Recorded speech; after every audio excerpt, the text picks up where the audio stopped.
Good afternoon, everybody. Hi, I'm Harvey Goldstein, and this is George Leckie. We don't seem to have a chair for this session, so we're going to run it between us, and we're going to alternate. George is going to do one section, I'm going to do another section, and I'm going to just do a quick introduction. But we want to make it as interactive as possible.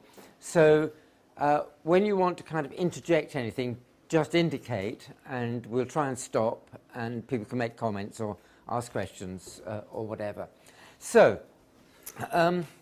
we're going to talk about several aspects of league tables, which we don't need to, I'm sure, introduce you to, and make some suggestions about ways in which we might improve on currently what's been going on.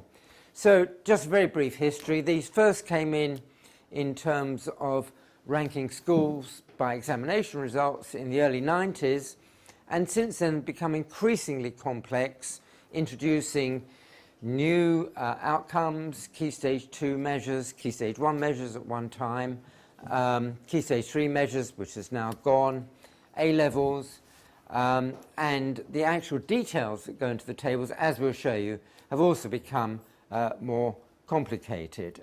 So basically, from the initial tables that just presented raw average GCSE results for each school, they've become increasingly sophisticated in terms of adjusting for prior achievement of the pupils in the schools and looking at different, more recently, looking at different types of pupils. And particularly, this administration has made these particular four innovations.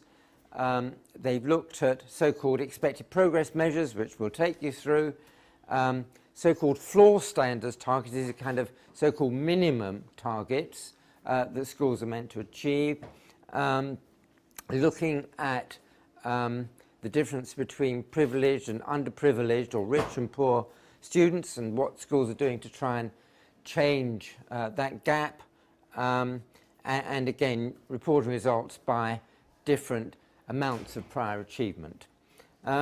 So we're going to introduce some statistics. We'll do it in a friendly way.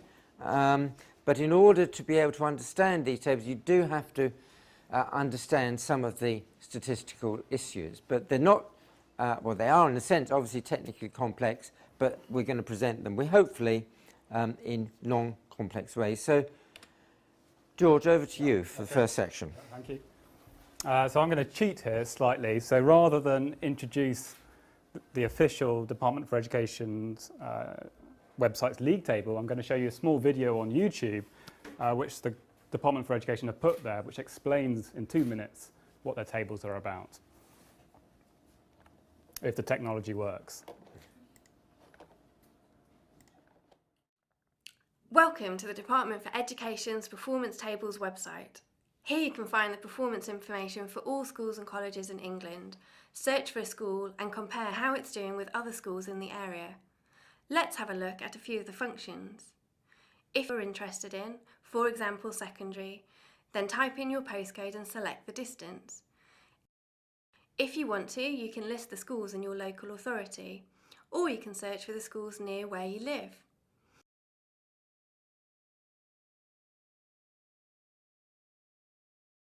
In this example, we have selected schools within a 1-mile radius. Here you can see a list of your nearest schools on a map or in a table. The different colours represent the type of school. Now, let's have a look at the exam results. The first table shows the top line figures for our selection of schools. You can see how pupils in each school have performed in their exams for the last 4 years. Because we have searched geographically, schools are listed by their distance from your postcode. We can change this order by clicking on any of the columns. We have lots more information about the exam results. For example, here we can see the average grade different groups of pupils achieved in their exams. Now, let's see how they have performed in the English Baccalaureate. As you can see, there are several tables telling us about the school's performance and also how many pupils were entered for the subjects. Another new feature is the Narrowing the Gap tab. You can see how many disadvantaged children there are in each school and how successful they have been in their exams. There is also a tab to see how much the school is spending per pupil. The new Performance Tables website gives you more information than ever before and the chance to compare your local schools and what is most important to you.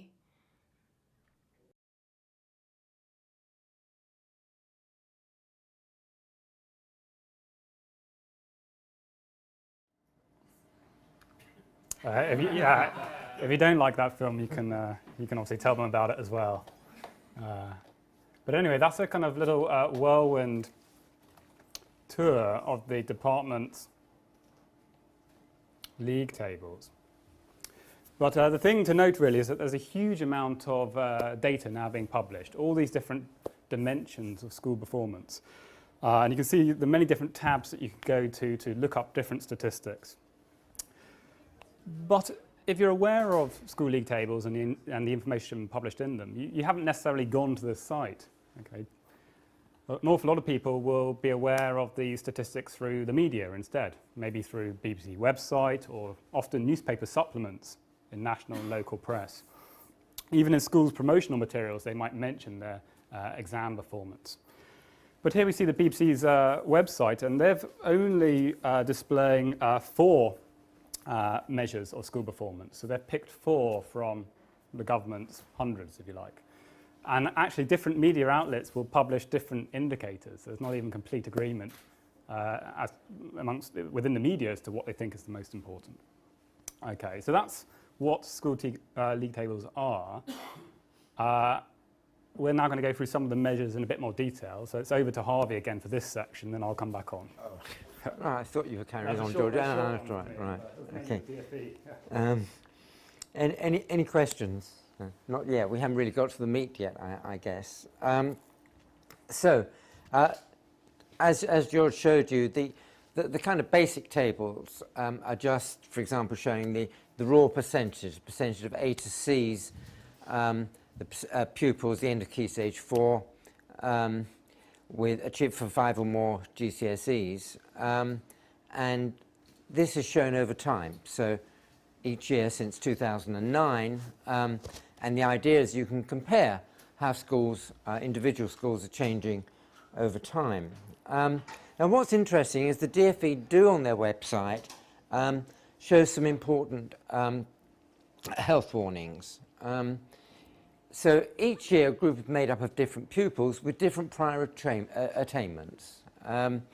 And those results may, simply because the prior achievements of the students vary from cohort to cohort, just by chance or for other reasons, demographic reasons, nothing to do with what goes on inside the school necessarily, so the exam results may change. And that's called value-added analysis. Taking that into account is called value-added analysis. So you may have seen on one of the columns, the BBC one, for example, there was a column called value-added. So the average is meant to be 1,000, and if it's less than 1,000, as it were, the progress, adjusting for prior achievement for that school, is technically less than the average. It's above 1,000, it's more. But and this, I think, is somewhere on the DfE website, they point out that small fluctuations are unlikely to be important, particularly if the school's year group, the cohort actually taking the exam at any one time, is small. So, I mean, take it to an extreme. If you're just looking at 2 pupils in a school, then each year you would expect enormous fluctuations because it's just a couple of pupils.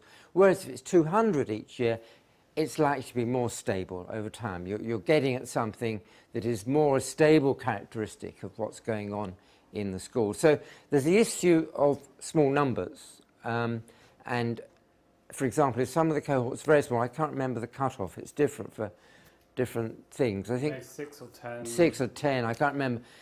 If the size of the group on which the statistic is based is less than 10, it's not reported. And that's a recognition of the unreliability or the uncertainty surrounding these figures. So that, in principle, is understood. and part of what's produced. So, going to Bristol, I don't know how clearly you can see that, but this is actually a list of all the secondary schools, all the Key Stage 4 exam schools in Bristol, and this is these different colours, different shaded bars of what's happening over time in that order, and you can see that the biggest differences are between schools rather than over time. And if you look carefully, you'll see that some schools appear to be on upwards trajectory, while overall the proportion has been increasing over time, so that's not surprising. What you really might want to do is to say, well, is that school going up more than that school in some important or significant way?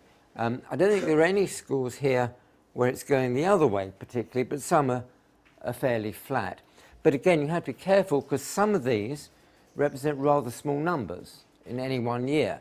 So there's a lot of uncertainty about the height of these things, given the small numbers and the fluctuations you would expect with small numbers. So, big message to take away from that is there are consistent differences between schools, but in terms of looking at trends over time, it's a much more mixed picture.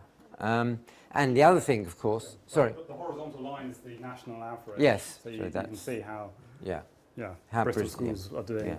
Compared But to of course, this is not value added, so this takes no account of intake.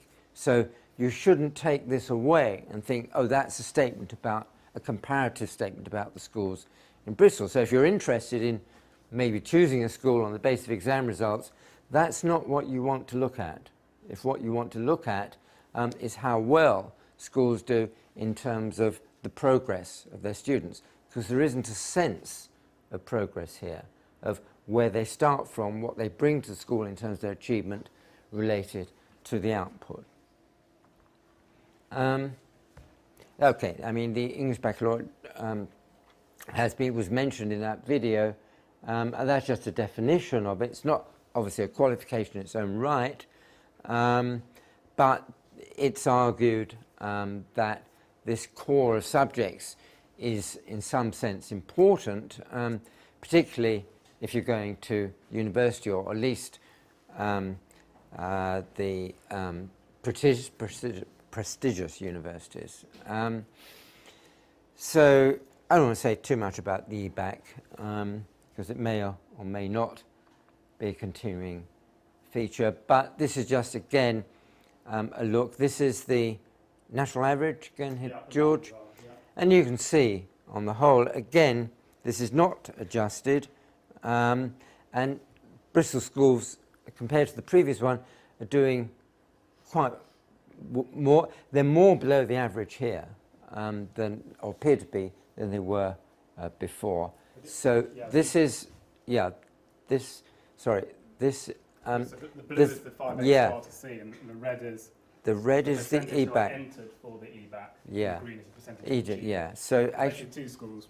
If you look at the greens, and this is the average green, they're well below. There's a couple above the average here. It's actually quite difficult to make that comparison, but there you are. That's for the EBAC, as well as for the GCSE.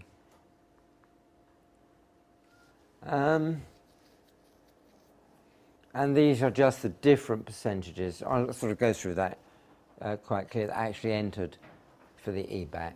So the EBAC selective depends on what you're entered for, whether you're entered for those subjects, as opposed to the GCSE, which is all subjects. Yeah. I know you're wanting to be careful about saying, well, you've got to be careful about how you Yeah. But it's still interesting to me that in some schools in Bristol, you could be going to some schools in Bristol, and you might not, because we know that such a low proportion are being entered, you might have very little chance of being entered for those subjects, which means that you're having quite a low chance of being entered for the subjects that might count in terms of progressing to higher education. So we can say things from them, even though I know you want us to be very careful about comparing them. But I think you have to ask the question of why they're being. Is it because they're not likely? They're felt not likely to gain them. Well, how could you have whole school areas like South Bristol where none of the children are likely to get them? It doesn't make sense to me. And yet, if you aggregate all of the schools in south of Bristol, and you would see that was low proportionally. And how could you say a whole community are not likely to get it? It just doesn't make sense. Yeah. I don't know the answer to that. Yeah. I assume it's to do with the way schools operate. Well, it's to do with expectations, yeah. I think, about Yeah. bottom up. Yeah. But whereas the other thing is it's changing, and you haven't got the date on that, so I don't know what year that date is. Everything is 2012. It's the latest. But I mean, obviously, since Gove introduced the e-back, which was only recently, schools have very rapidly had to think about changing their strategy. For example, in terms of languages, which is part of it. A lot of schools just had a policy of not doing languages at Key Stage 4, but then Gove introduced this, and all of that has got to be rethought. So, I mean, there have been policy changes which have clearly had an influence on those figures, and it does make schools in Bristol look particularly bad. I mean, the other interesting thing is that the 2 schools that were ex-private schools are in Bristol, which are now shown on your plot, which wouldn't have been shown 3 years ago, are the highest performing schools in Bristol. Yeah. So yeah, I'd be interested to see how it changes over time. Yeah. Okay. Okay, that's another e-back one. Skip on. Okay, do you want to take over that, George? Okay. So Harvey's just talked about achievement measures, the 5A star to C measure and e-back. So we're now moving on to talking about, is there another question? Yeah. Yeah, just a quick one. When you talk about 5A stars to C, are you meaning 5A stars to C including English and Maths? Yes, so it's 5A stars to C grades, including English and Maths, and equivalent qualifications are allowed, so some NVQs and things. So that's the definition which they're currently working with, and it's stricter than it has been in the past. The English and Maths is relatively recent. So I'm going to talk about progress here, and in particular expected progress, which is this new measure introduced by the government. And this is how it works. Okay, so we've got this big table here, and the rows are your age 11, Key Stage 2, national curriculum levels. Okay, so you might have a level 2, 3, 4, 5, or 6. Say. Now, level 4 is where most of the kids are, or the middle, if you like. If your child's getting a level 5 or 6, it's better. And level 3 or 2, then they're a low attainer. And what the government say is that, well, you know, if you've got a child and they're a level 4 child, then we're expecting them to get a grade C or higher at GCSE. But if your child at age 11 is doing better, they're getting a level 5, then we're going to expect a higher GCSE grade, a grade B, for example. Likewise, lower attainers are expected lower grades. So expected progress, really, it's the percentage of children in each school who end up in the pink zone rather than the blue zone. Okay, so all the schools are trying to get their kids, whatever their attainments, over this boundary. And, you know, clearly it is taking into account your prior attainment to some extent, okay, because it's reflected that it's not all kids have the same hurdle to jump over. If you're a lower attainer, you're not, you know, it'd be wonderful if you ended up getting grade Bs, grade As, but it's a much harder thing to do than if you're already very high attaining at age 11. Okay, so it's focusing on the value that schools actually add to their pupils, having accounted for their prior attainment. This is the picture in Bristol. Again, the same 20 state-maintained schools. The horizontal line, again, is the national average. So nationally, 70% of children are making expected progress in English, likewise in Maths. And what do we see? Well, actually, we see a picture which looks pretty similar to the achievement picture. It's the same schools which appear to be doing well on this measure that were doing well on 5A stars to C. Okay, so that's kind of, when you first look at that, it kind of suggests that the high achieving schools in Bristol are also the ones where the children made the most progress. Okay. But we do have a concern with this. We think that there's something going on which might be biasing this expected progress measure in favour of schools which have high prior attainments. Okay, so it could be exaggerated, this picture. And it goes, well, I'll go back to this diagram to explain it. It turns out, if you look at the national statistics, it's much harder It's much harder for low attaining pupils to get over this boundary here than it is for the higher attaining pupils to get over this boundary. Okay, and you can see this in the national results by looking at the proportion of, this is English, the proportion of low attainers who make expected progress, that's level 2s and 3s, proportion of middle attainers, the level 4s, and the levels 5s and 6s. Okay, so nationally, a very high proportion of the higher attaining kids are making this target, but the low attainers aren't. So clearly this is stacked in the favour of schools which have lots of high prior attainers, because it's a relatively easier hurdle to cross. Okay. So nationally, the stats say it's a lot harder to jump here than it is to jump here. So if you've got lots of these kids, then it's an easier target to do well on. Can we say that? Sorry, I'm sorry. Because it could be that if schools are putting huge energies into that grade C boundary, not sure where my thinking's going, they're putting a huge amount of energy and time into certain sorts of kids and not into others. So Yeah. could that relate to those differential results or not? I mean, all kinds of things could be behind the picture. Because you've just sort of said it's easier. Oh, okay, yeah, Because okay. if there's nothing going into the box, I mean, looking at your statistics, Yeah. you're just saying it's easier Okay, so for those higher attaining to make the progress, as if nothing's happening in the schools at all. But if you looked in the schools, could we understand something about what's happening in the schools that might mean that you get more the expected progress with the higher attainment? No, you wouldn't? Well, there's another important effect, possibly, but there's another important effect going on here, and that is the schools with lots of low attainers, the mean score, the mean achievement of those lower attainers is lower than the lower attainers in the high achieving schools, Yeah. because the lower attainers in the high achieving schools are, as it were, drawn up towards the school mean, whereas in the low achieving schools there's many more of them, so the average achievement is much lower, and for that reason they're not going to do so well later, and that probably is what's really going on here. In other words, it's not a proper adjustment. In that sense, it's too coarse. But also you're not adjusting for socioeconomic factors. No, that's an That's additional boosting thing. the Sure. high, yeah. clearly that's boosting the higher group and suppressing the lower group. we'll And come I mean, on it's to the that, That's Sally. another issue, Yeah. yeah. We're about to get there. in terms of, you know, whether you use contextualised value added or not. George is coming on to contextualised, that, Yeah, and yeah. I'm sure that is something will come up. Yeah.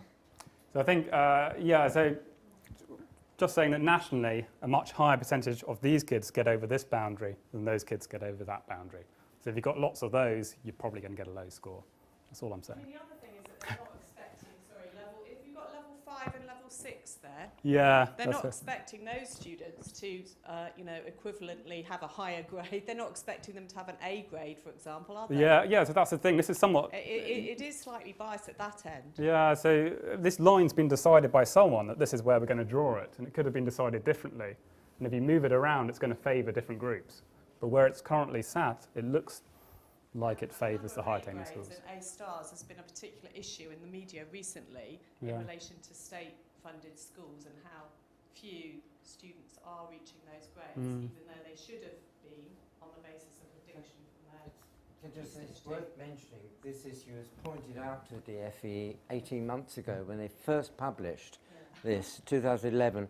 They had done absolutely nothing about it, and it was actually, it's been taken up by the Statistics Authority, and they have totally failed to respond to this. So this year they published exactly the same thing.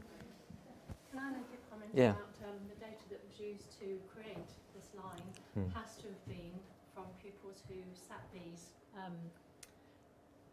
whatever, Yes, of 5, course. 6, 7 years ago. So Yeah. the policies that have been in place, Sure. the education that's been in place, and so on, is very different. So they're not actually comparable. Yeah, we're going to probably talk about that later, actually. Yeah, that's a very good point. Yeah. Okay, so this is coming on to the point that Sally made about other factors going on. If your aim is to make meaningful and fair comparisons between schools, you're trying to say something about the effect that a school has on its pupils whilst it studies there. You, in a sense, want to adjust for all factors which differ between school at baseline, or if you like, day one when the pupils start in their secondary schools. So we've adjusted for prior attainment. I mean, that's what expected progress does. But what about all these other factors which differ between schools? Some schools obviously serve more deprived intakes than others. So previously there was a measure called contextual value added which stopped in 2010, and that adjusted for prior attainment. But it also adjusted for free school meals, special education needs, the ethnicity of the pupils, whether the school served a deprived neighbourhood and so on, a very rich set of factors. And it tried to make as fair a comparison as possible. I suppose an analogy would be, in a clinical trial, you might have a treatment group and a control group, and in that situation you randomise patients to the two groups so that the two groups are identical at baseline. Clearly in schools are massively different at baseline, and so we need to make statistical adjustments by accounting for the fact that some schools have more free school meal pupils than others in order to make a fairer comparison. So that's the idea here. So the government got rid of this CVA. So let's just have a little look at it. So Harvey mentioned CVA before. What they published in 2010, the last year, you would get the value at the CVA score. 1,000 was the national average. Let's say you had 1,010. That would say that your school, the kids in your school made more progress, more improvement than the national average. And it was published with error bars, okay, or confidence intervals. Okay. This is to try and communicate the statistical uncertainty, the fact that schools' results bobble around each year, if you like. It's the only attempt that the department has made to communicate that important issue. Incidentally, these schools say S next to them. That's a quiz question. Does anyone know why a school would have an S next to them and what that S means? I don't think you'll get it. S means snow. Okay, and this year there was a lot of snow, and some of these schools were closed for a few days because of snow, and that might affect their results. So that's on there. So they've got a huge amount of detail. Okay, but so why did the DfE remove CVA? The first thing they said was that it was difficult for the public to understand, and it is quite difficult. Okay, for example, I told you that the average school has a score of 1,000, but if my school has a score of 1,010, it's 10 points better than the average. Is that a big amount? Does anyone know what 10 CVA points means? Okay, you can find out on the government's website, but you've got to bury down into a technical document meant for researchers. Okay, so I don't think they did the best job at communicating CVA. Okay, but even if you ignore me on that point, if it's difficult for the public to understand, well, it turns out that they're still using exactly the same methodology for a brand new progress measure called just value added, because the context has been removed. They're not adjusting for free school meals. But they use the same statistical methodology, presented in exactly the same way. Okay? So they're going to be difficult to understand as well. So that's the first reason. The second reason that they give for getting rid of CVA is that it's a less strong predictor of success than raw attainment measures. So the way I read that is they're saying that you can think of, we've got the kids and their Key Stage 2 scores. It's like inputs. We've got what the school actually does to the pupil, the process, and then we've got the GCSE scores, the output. It's kind of saying that the inputs are more predictive of the outputs than the actual process itself. Okay, so prior attainment is a big driver. Okay, it's very predictive of your GCSE results. Okay, fine. I think that probably is the case if you look at the statistics. But predicting GCSE success was never the aim of CVA. Okay? CVA was trying to measure the process, the effect that the school had on its pupils, not to be the best possible predictor of students' GCSE scores. So I don't really understand that criticism either. The third one was that CVA had the effect of expecting different levels of progress from different groups of pupils. Well, CVA certainly adjusted for, let's say, free school meals. And so this explicitly recognises that free school meal pupils make less progress and have lower attainment than advantaged pupils. So it did explicitly recognise those big socioeconomic differences which we see nationally. So the second statement kind of carries on, and it says it's morally wrong to have an attainment measure which entrenches low aspirations for children because of their background. So with CVA, by accounting for the fact that nationally deprived pupils make less progress, it in some senses lowers the bar that free school meal pupils have to get over in order for the school to be seen as doing good. Okay, the deprived kids from deprived backgrounds, they don't have to be hitting really top grades for the school to have done well with them. They just need to improve up a bit. But does that entrench low aspirations in the children? The fact that they're not required to get the same grades as the high prior attainers. There's all kinds of things which could be going on. For example, if you get rid of that, and they have, you're now demanding much more of a deprived pupil than you were previously. That might even disincentivize schools from focusing on them, because it's become much harder to get some benefit from concentrating on them because the bar has been raised, whilst the bar for the high prior attainers hasn't. So that might shift your focus onto the high prior attainers. It might not, but... Yeah. No, it's good, it's great. Somebody over there, I mean, that might be a case in something like Redland Green, where it has only a few of these children from lower socio-economic backgrounds. But if you take a school like Merchant Ventures, where I'm the governor, such a high proportion of the children would be categorised as coming from, what do you call it? Disadvantaged backgrounds. Such a high. They have to pay attention to. I can tell you as a Sure. governor, they pay huge attention to them, because if they didn't. Yeah. So the effect that you've just said that might happen, I can't see it happening in the school that I'm a governor of. But it might happen in a school that's, like Redland Green, that's so successful and doesn't perhaps it has a very small minority. But when you've got 50% in that category. Yeah. What about the statement? What do you think about whether CVA? Well, whether I'm adjusting just for those factors interested that I think there has been an institutionalised low expectation of children in certain schools. And I don't know whether it was CVA or what, but I think that is something we need to think seriously about if you have an institutionalised low expectation. There was a study last year which showed that the likely outcomes of pupils who were eligible for free school meals, if they were in a school where there were a high proportion, they were actually likely to do better than in a school where they were in minority. And that counts a lot of expectation. Everyone assumed that schools in more deprived areas, there'd be a group effect where they do worse. Or in fact, if you're at a school in an area where you are unusual, and therefore you have that lower expectation, exactly what you said happens.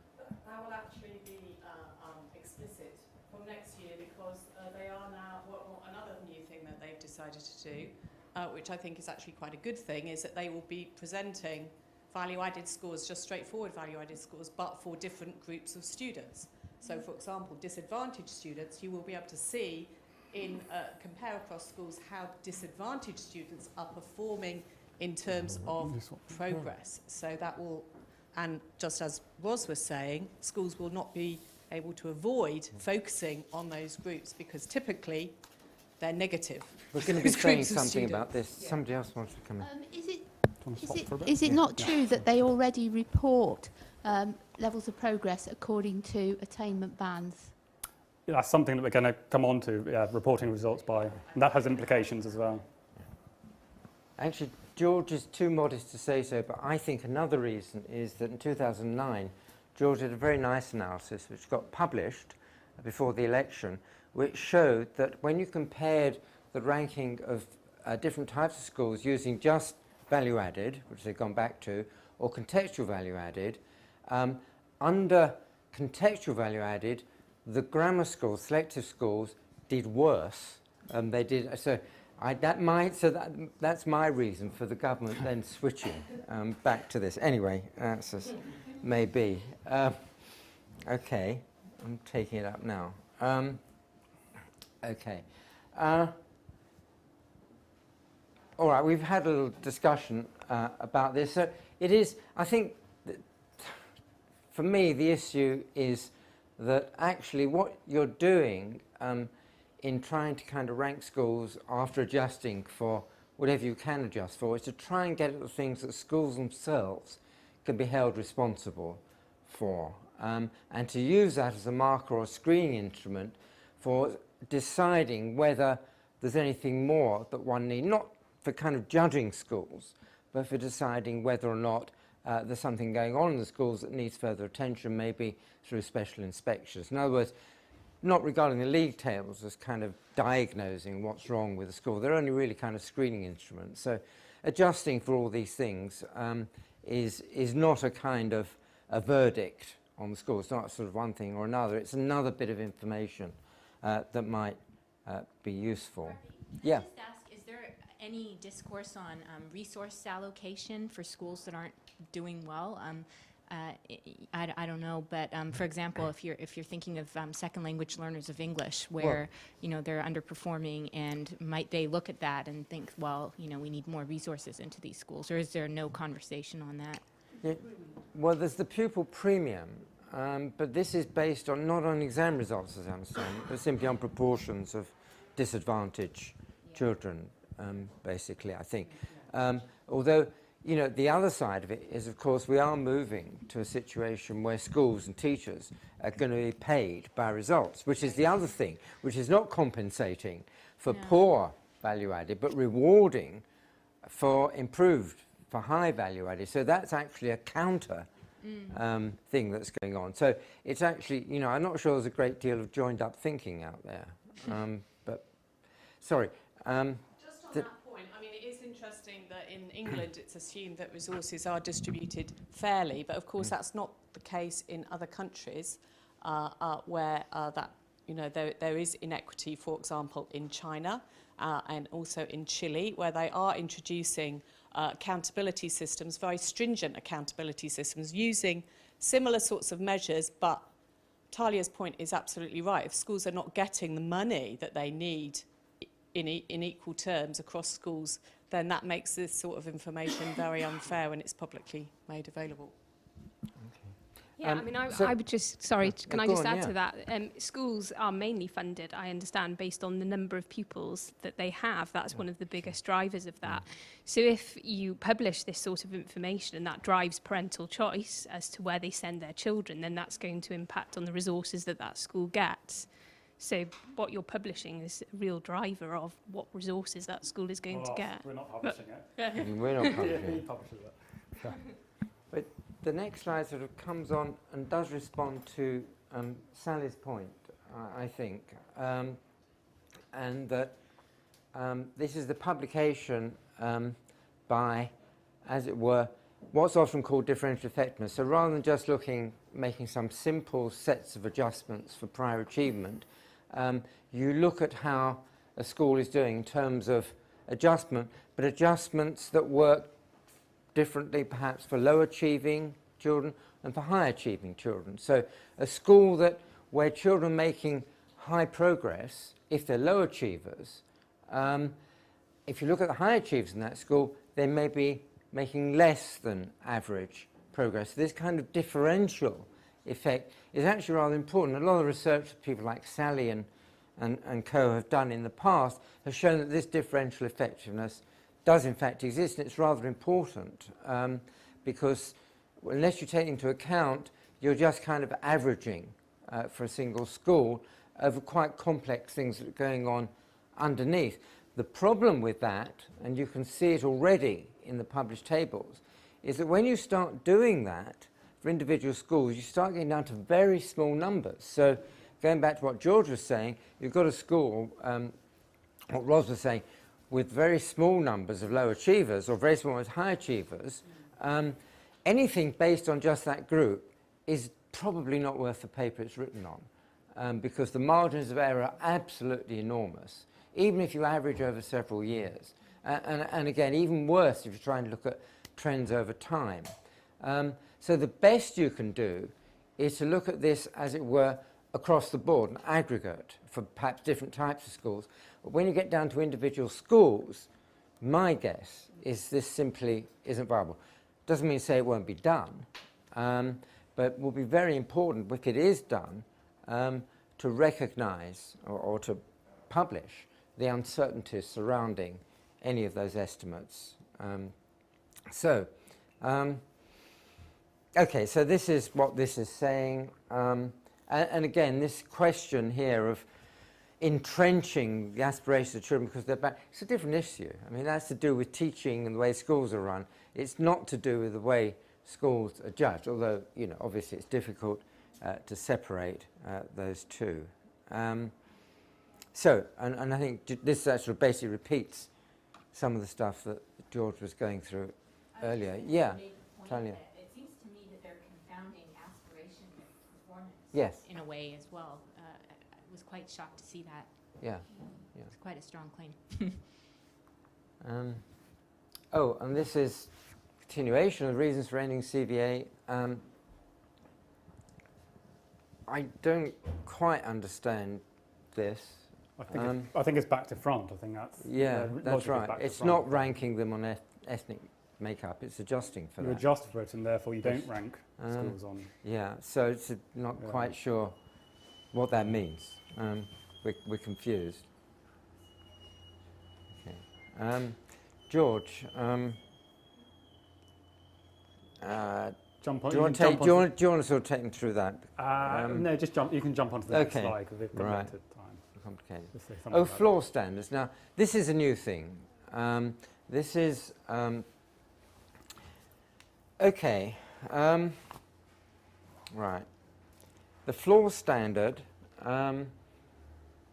is 5 plus A star to C. GCSEs, is that right? Including English and Maths, that's the new floor standard. Yeah, so there are these 3 dimensions.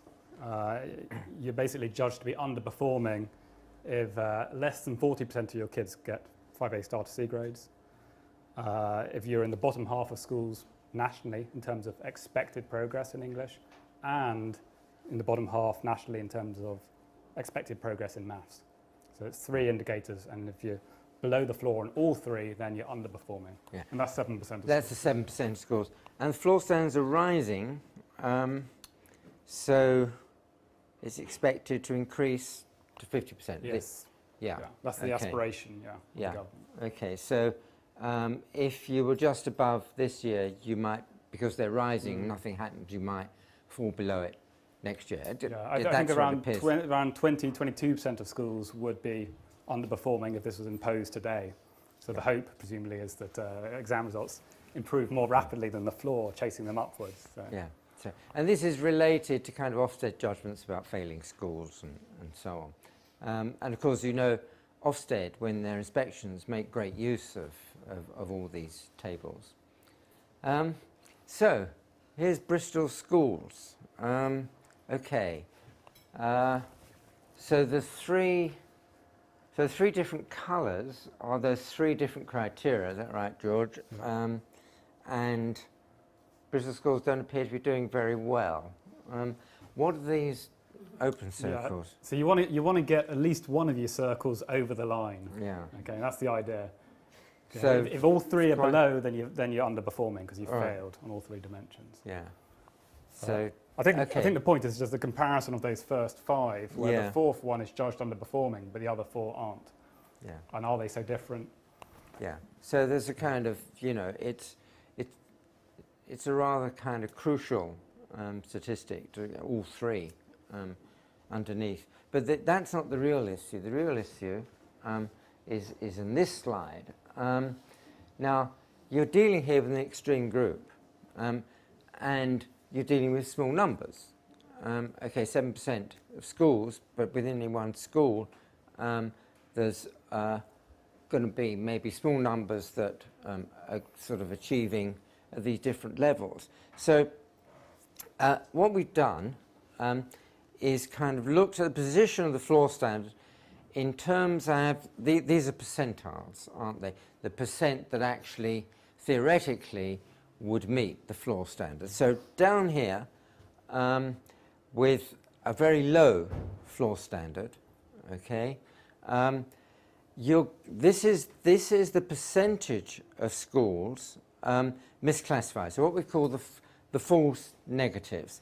So as you can imagine, down here, you're getting a lot of variability here, a lot of fluctuations, and you're misclassifying 20%. In other words, schools that really, in reality, are above the floor standards, but because of the small numbers involved in any one year and random fluctuations, they're going to appear below the floor standard. Next year, they might be above it. So there's an enormous amount of year-to-year variation going on when you've got a very low floor standard. This blue one is the false positives. In other words, those who are above the floor standard but actually are below, but purely by chance, because of these year-to-year fluctuations, have turned out to be above the floor standard. Now this is rather low here, and the green one is, this is the sum of these two. Yeah, black's just yeah. the other total, yeah. What you can see is as you go up, as the floor standard approaches at the mean, you know, the median, where half the schools are above and half the schools below. In fact, we've done it up to 25%, where a quarter of the schools, in reality, are below the floor standard, so quite a stringent one. You can see these lines are meeting. You've still got a considerable misclassification, 12% or so. So even if you have a floor standard that's actually quite high, you're getting a lot of misclassification. Schools that shouldn't be classified as below the floor standard, because in reality what you're observing is just a chance year-to-year fluctuation. And this is the real issue about floor standards. So we've talked about these overall measures, the value-added measures, as having uncertainty. When you start talking about extreme cutoffs, the uncertainty explodes. And it explodes in this kind of way, that you're misclassifying really very badly. I think it remains to be seen whether this actually is taken on board. This has been pointed out in evidence to the Department for Education as something that will occur. So we'll see. Do we have any update on that? Harvey, how did you actually calculate that? Was that based on, did you produce... We just simulated it, yeah, making some assumptions. you simulated samples for the different schools. Yeah. And then, okay. Yeah. We're using the data, using what we know about the data. Yeah, no, that's very useful. Yeah. I mean, you can make slightly different assumptions, you come up with slightly different numbers, but the same picture is there. The principle is always there. Yeah, in principle, this is what, and of course, it's what you'd expect to happen. I mean, it's very relevant, for example, in Chile, a law has been passed, a very recent law that requires all schools to be put into 4 categories. So rather, you're just describing a one-level cut-off, but they're going to have 3 cut-offs. And the point that you're making is really important evidence in relation to those 3 cut-off points. But we're planning to sort of publish something along these lines. So, your slides will be available, will they? Possibly, yeah. It's currently unpublished research, so maybe an edited version might go up. Sally, I did say in an earlier session this morning that you should never believe any statistics that have not been peer-reviewed and published. So, yeah, I'm sorry, you know. No, Harvey, you promised me. So this is all in confidence. And also, peer review is a little bit subjective, I think. Oh, no, I don't want to go into that. So do you want to sort of... Yeah, I think it's just saying the same point. Oh, yeah, okay, it's the same point. It is a little bit... Yeah. Shall I go on to this one? Narrowing the gap, yeah. Okay. So this one's quite a good one. So narrowing the gap, the idea is we have disadvantaged pupils who are underperforming relative to their advantaged peers. Okay, so maybe, you know, in a particular school, there's a 20 percentage point gap in the A star to C score. Okay, so the government want to narrow this gap. They want to pull up the performance of the disadvantaged pupils, and we've already mentioned pupil premium, extra money for essentially children eligible for free school meals to try and improve their performance. So what they're going to do is that they're going to measure this gap and report it, and you can see from the quote at the bottom, it says that readers will be able to see whether there is any gap in performance and whether any gap has closed over time. Okay, so let's have a look at this. Okay, there's a rather minute graph, I'm afraid, for many of you on the back, but I'll describe it. Okay, on the y-axis, we've got the percentage of children achieving A star to C grades in English and maths. Okay, that's the measure that they're using, not 5 A stars to C, just English and maths. And then we've got a separate plot for each of the 20 state-maintained schools in Bristol. And currently, we've only got 2 years of data, 2011 and 2012. So what we've plotted is a blue line for how the performance of the advantaged pupils is tracking along, and a red line for the performance of the disadvantaged pupils. Okay, and in every graph, basically the blue line is substantially above the red line. Okay, the free school meal pupils do far worse on attainment than the non-free school meal pupils. Okay, so we know that. So we know there's a gap, and there are big gaps. And this is nationally as well, not just, of course, here. But the thing of interest is, what is the size of the gap, and are the gaps getting smaller over time? Okay, so the gaps are these vertical black lines. And so we take a school here, the gap has gone down from 25 points to 8. Okay, so that looks like an improvement. You stare at it a bit more and you see, well, how's that come about? Well, the performance of the advantage has gone down as well as the performance of the disadvantage going up. Okay. Let's look at the next school. Well, this one you go, wow, this is really good because the performance of the advantage has stayed high, and the disadvantage has really improved, and the gap has narrowed from 54 percentage points to 28. Okay, so it's narrowed by 26 percentage points. Seems great. But then you look at the coloured numbers on here, okay, above and below. That is the number of pupils. Okay, so you can't see this, I can barely see it. Okay, up here we've got 175 advantage pupils, 177 advantage pupils. Down here we have 12 disadvantaged pupils, 12 disadvantaged pupils. We've said that many times, it's going to be incredibly noisy. Has this school done something wonderfully systematic which has guaranteed that the disadvantaged pupils will be much more similar to their advantaged pupils from now on? Or is this just noise, chance fluctuations, and it's not going to be replicated next year? Okay, this group is tiny, it's very volatile, it's going to be bouncing along. And, okay, and this plot shows you the same story nationally. 3,100 secondary schools, Bristol schools in red. Schools which lie above this zero line widen the gap. Schools below narrow it, okay, between 2011 and 2012. But what do we see? Well, we see, well, nationally it's about half and half, so that it doesn't appear to be some overall improvement nationally. But we see a very distinct funnel plot, okay, where there's a lot of variability here, and it reduces as we move from left to right. Okay, so what's on this x-axis? It's the number of disadvantaged pupils in these schools, okay, averaged across 2011 and 2012. So what it's showing you is that when you have very small numbers of disadvantaged pupils, you have a lot of volatility. You get massive year-on-year changes. And as you get more and more disadvantaged pupils, it really tracks in, okay, and there's far less variability. So the plot is really highlighting that you've got a massive issue of statistical noise for doing this. Does this plot look similar to that one? Broadly speaking, it does, okay. It's another funnel plot, big variability, roughly similar, going down to none. The first one's the observed data. The second one is simulated data under a special scenario. The scenario is there's no change for the disadvantaged pupils over time in their performance, and no change in the advantaged pupils over time. Okay, and if we simulate results based on that scenario, do the same statistic, we get a very similar plot. So the second one is 100% noise.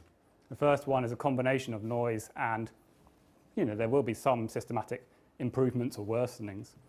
Okay, but it just shows you that this is very unreliable statistics, and it's because it's such a small group. It's very tempting to look at their performance, but on a school-by-school basis, just 12 pupils in some of these schools. And Bristol's got quite a lot of deprived kids. You go outside urban areas, very small numbers. And clearly in primary schools, this will be much worse again. Yeah, we might be tight for time. How are we doing? Yeah, okay. People want to kind of chip in at this point, but 5 minutes, okay. I'll have to go quite quickly. Okay. So we already kind of talked about this differential effectiveness. So perhaps can look at this. So again, this is for Bristol schools. So again, the question is, can we really make fair comparisons? Are they reliable? And this is the point that came up earlier. the lower attainers in some schools are lower than others, and this is because their distribution low. So this is school 1, and these are the 3 attainment bands. But as you can see, it's shifted to the left here. In other words, on average, this is a lower attaining school. That's a higher attaining school. But if you look just at the low attainers, the average for the low attainers is somewhere around here, whereas here, it's here. And that just illustrates the fact that these are not proper comparisons. They're too crude, okay? And part of the effect you're seeing is just this. And this is what's been pointed out to the DFE. Okay. This is another way of saying it. And of course, you've got these small numbers as well. And that's yet another issue, because, as George was saying, a lot of noise in the system. Oh, conclusions.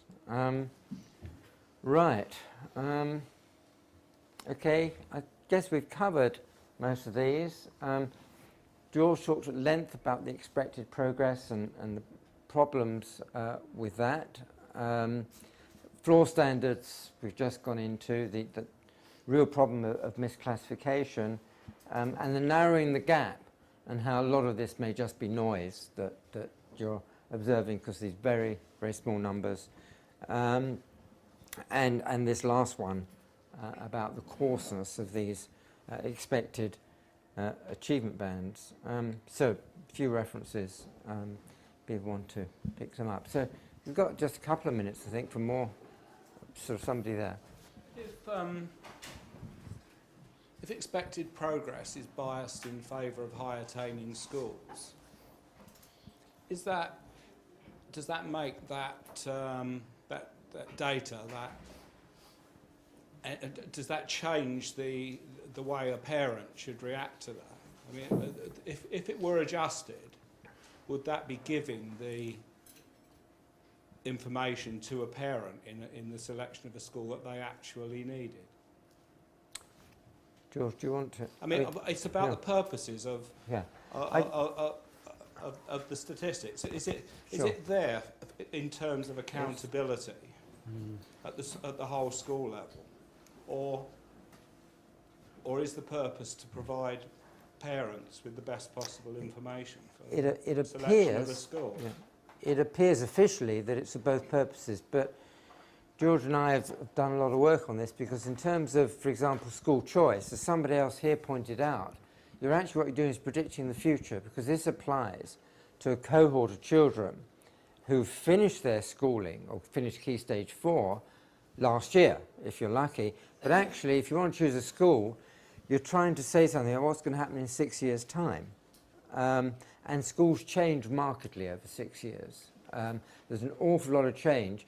And so in terms of essentially what's a prediction problem issue, if you want to make choices about schools, you've got even more noise, which is the year-to-year fluctuations. And the correlation across 5 or 6 years in terms of, say, the value-added schools, we know is rather low. It's about 0.5 or 0.6. And when you, again, look at the uncertainty, it's enormous. Even for the kind of the best kind of value-added statistics that you can produce. Sally's done some of that work. So in terms of your question of school choice, it's even worse than what we've been talking about, which is not really being concerned with the choice issue, because that's a prediction thing. This is a kind of contemporaneous accountability. Thank you. Can I ask something else? I mean, if the quality of teaching is often said to be the most determining factor, isn't it? Are there any statistics that offer some aggregated perspective on that from school to school or type of school to type of school? That's what Ofsted's meant to do. Thank you. I don't. Yeah, I'm not after that. there aren't any teacher-level statistics No. published or collected in this data set. No, only school level. And I think Ofsted that's- only yeah. does it at school. You'll get a number of teachers and spending and things. But Yeah. Do you have any predictions about the impact of what the new GCSE measure for best 8 GCSEs will have? Do you think that will worsen potential divides?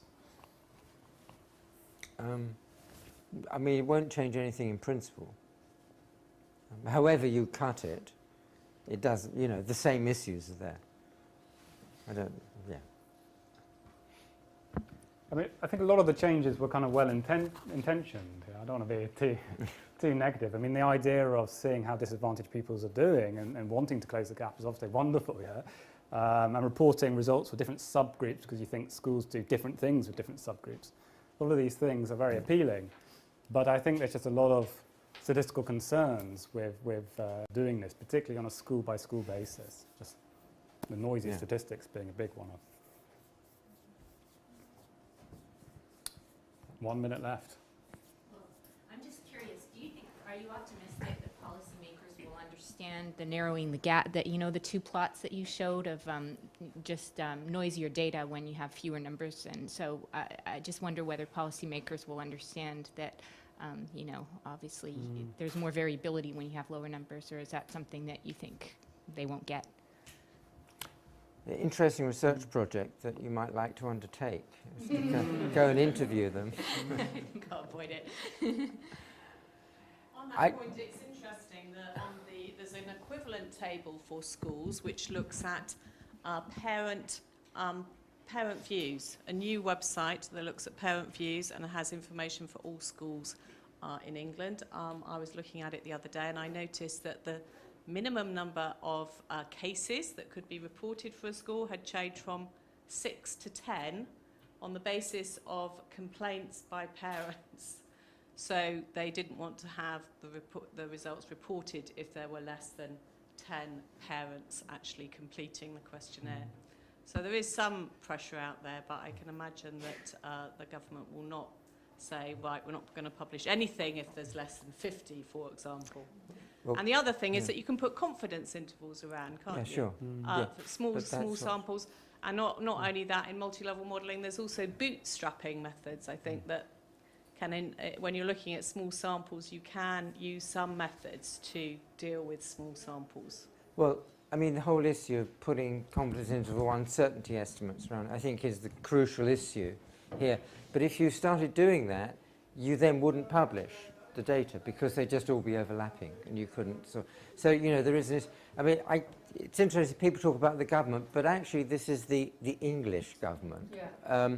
You know, it is different in Scotland and Northern Ireland, where in fact I think policymakers have recognised a lot of these criticisms and don't go in for publishing data in these kind of rankings as they do in England. So it is a very, in some ways it's a peculiar English and maybe United States thing as well, that they love these kind of rankings, and the more the better. Ranking surgeons. Yeah, now surgeons are going to be forced. Oh, no, it's dreadful. Okay. Okay, so, so thank you very much. Thank you.